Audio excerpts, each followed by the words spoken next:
This morning, President Trump continued his attacks on Harvard University. His latest threat, the president posting on Truth Social that he may take, quote, $3 billion of grant money away from very anti-Semitic Harvard and giving it to trade schools all across the land. In another post, the president slammed the university for not handing over a list of foreign students that he demanded last week, posting, quote, Harvard is very slow in the presentation of these documents, and probably for good reason, but have no fear, the government will, in the end, win. Now, this comes after Harvard sued the Trump administration over the Department of Homeland Security that tried to revoke its ability to enroll international students. A federal judge has temporarily halted that ban.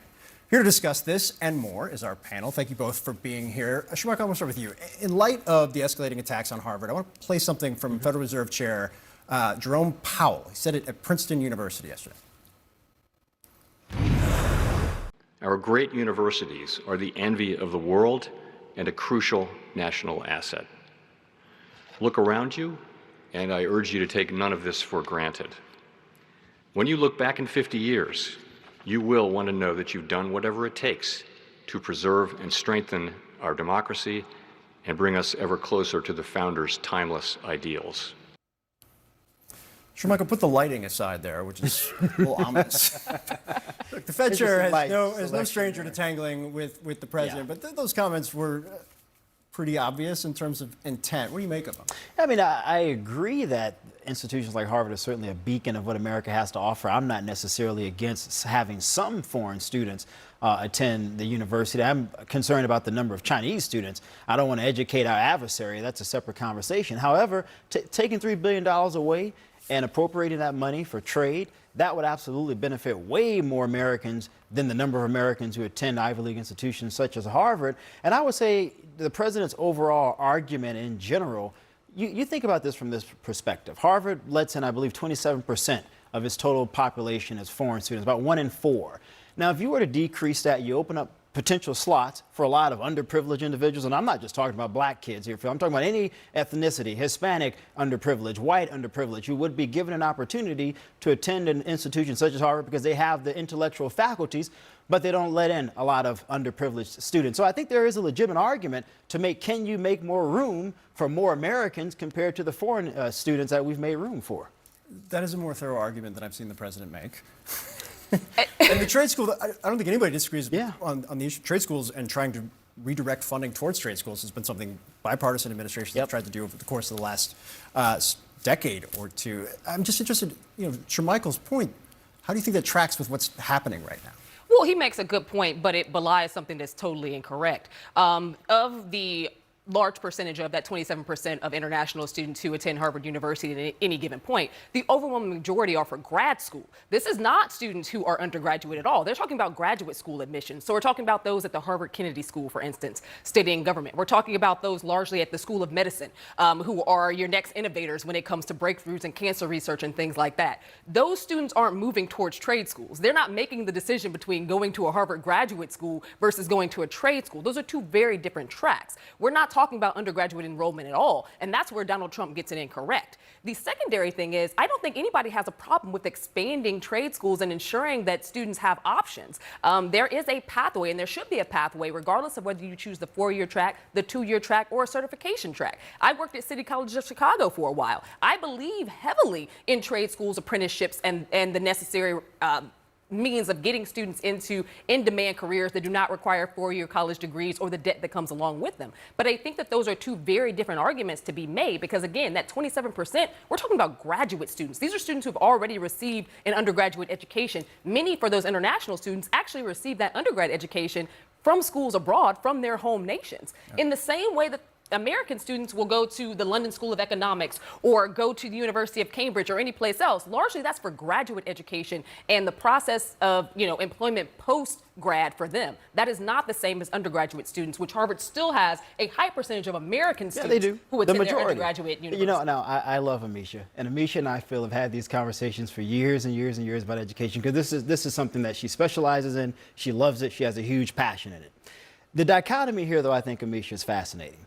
Donald Trump has shifted the argument, having Democrats essentially have to defend elitism while Republicans appear, at least for the general public, to be saying we're on the side of the working class person, the average individual, the guy who goes and works 60, 70, 80 hours a week in overtime to hopefully be able to make enough to put his kid through college when they turn 18 years old. That's fascinating. In the past, it was Democrats saying we want to get more education towards everyday people. Now it's Republicans and Democrats saying, wait a minute here, we want to protect the 27% that are going to Harvard. Republicans are saying it, but they're not doing it because college affordability is a massive topic of interest in America. And right now, college is unaffordable and has been for the better half of the past 2.5 decades. With that being said, from the big, beautiful bill that Donald Trump just got across the House, the percentage of Americans who rely on the Pell Grant would no longer be able to have access to it because of the new requirements that the House Republicans have placed in those, the same requirements that Donald Trump championed just last week. So if we're talking about college affordability, making sure that students have access who are from low-income backgrounds, who are from rural areas across America,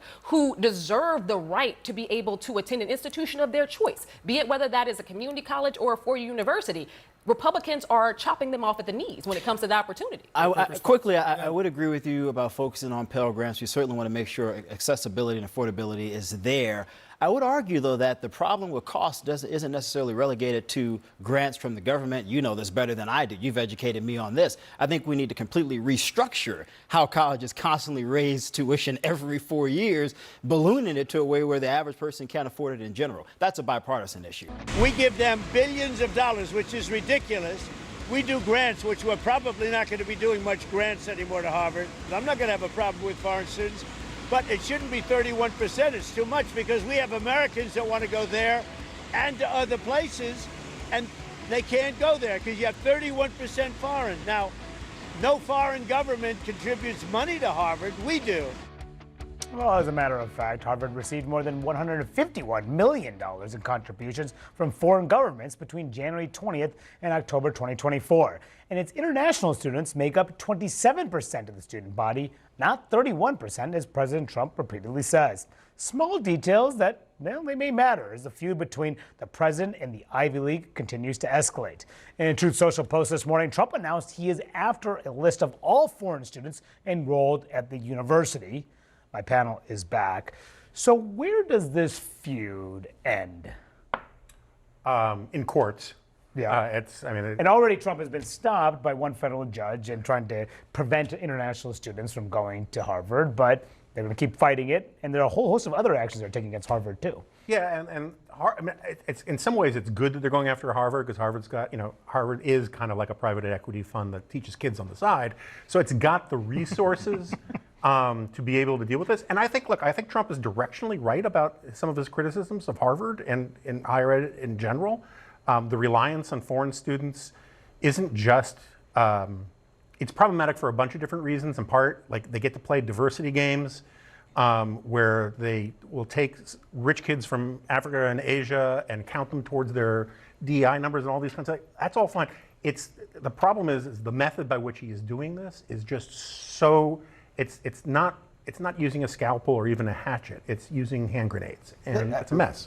You could say the same thing with DOGE. You could say the same thing with tariffs. You could say the same thing.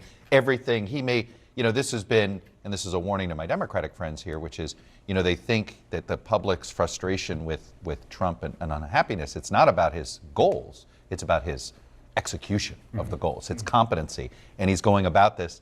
But, this is one of those cases where he probably will lose in the courts, but it's politically a winner, right? There is no downside for him attacking Harvard. You agree? No downside politically?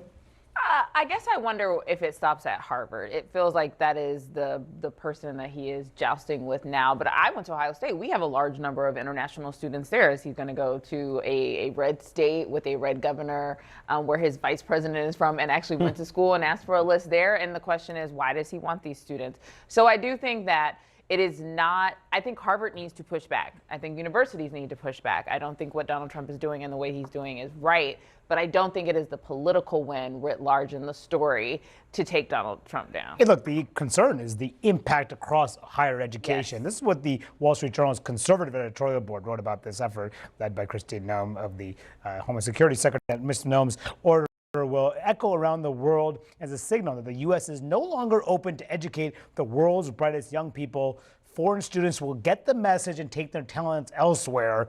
They go on to say this is the opposite of making America great. I've heard this argument. I think it's a concern, but I also think that I don't think he goes after public universities. I think he keeps it in this group, right or wrong, again. But here's what I would suggest: what's working for the other universities right now. And I know you three are going to yell at me. They need to have a conversation. There needs to be a private conversation between the president of Harvard, the president of the United States, and cut some sort of deal, because otherwise he's going to find every single thing to go after Harvard about, and then we'll just begin. They'll be in the courts for the next. Didn't some 10 universities try years. to do that? Yes, It didn't Columbia's work? done it. Yeah. But they're still being targeted by the Trump administration. I think that they're not in the target like Harvard is. Let's just put it that way. Yeah, but will it last? So Will the it beginning last? of the story, the show was you can't take Donald Trump at his word. So you negotiate this, just like the letter that came out that He they won't- said it's they. funny you say it. He'll back down because he does lose interest. Yeah. Yeah, in some fair of these enough. fights. Yes, He yes. loses interest, and at some point he'll lose interest in fighting Harvard. Yeah, we'll see how long that takes and if it doesn't. Sure, back- they're counting the minutes. Yes, exactly. Right.